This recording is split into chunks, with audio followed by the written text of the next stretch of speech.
barbed wire fence. The square of black earth exposed by her digging is small, but she has made a start. Each day she will add to it, as long as this good spell of May weather holds, and if her back complains, she will vary her activity. Plenty of other jobs await her in the neglected plot. Flower beds, anonymous in the brown sludge of decayed vegetation, untidy grass cloaked in rotting ash leaves, bushes unpruned, whippy stems surrounding a central body like a bad haircut. She smiles, and the skin of her face creases again. Oh yes, there is plenty to be done, but it is for this reason, among many others, that she has bought the cottage. She loves to get her hands dirty. Her last garden was as big as this, and even more neglected when she bought the property, but slowly and painstakingly she had planned its rejuvenation. And although she had needed help with the heavier jobs, the majority of it was her own hard labour.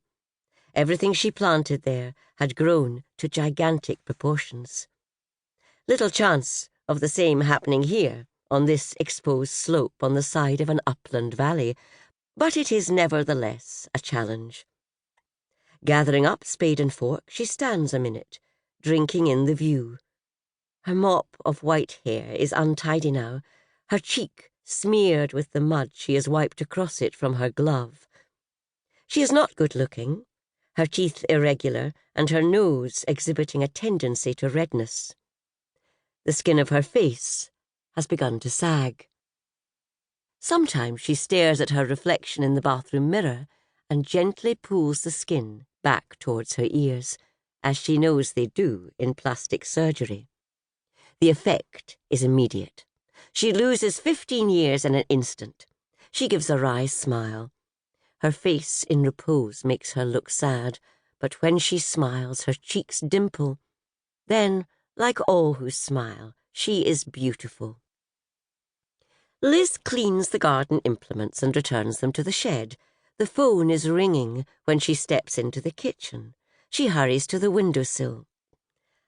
"Hello, Elizabeth Dayton speaking." "Hi, Liz. It's me. Are you alone?" She toys with the idea of a sarcastic response, but sarcasm always leaves her feeling mean-spirited, so she merely replies, "Of course. What are you doing?" "I'm about to make a cup of tea. Care to join me?" "Have you been busy?" he asks, ignoring her question. "Yes, I'm starting to sort out the garden. How about you?" Knowing what the answer will be. "Awful. Loads of work piling in at the moment. Can't seem to get on top of it. And the study's a tip. I need to get that sorted out before I start." She smiles.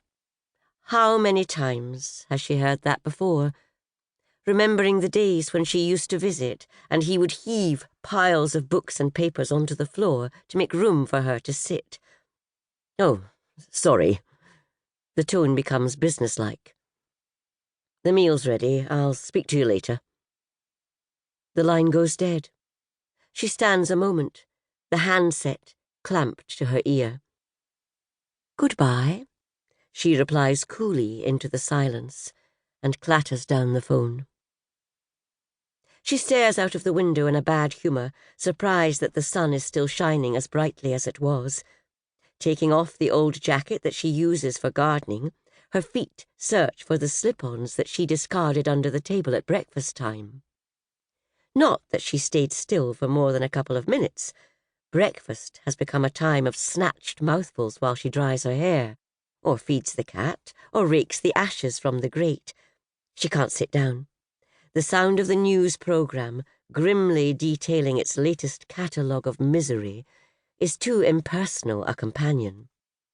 At other meals, the computer or the television gives her a face, or at least a screen. At breakfast, she cannot afford to idle, for fear her thoughts will uncover the heart-heaviness that lurks always just below the surface. She fills the kettle and switches it on.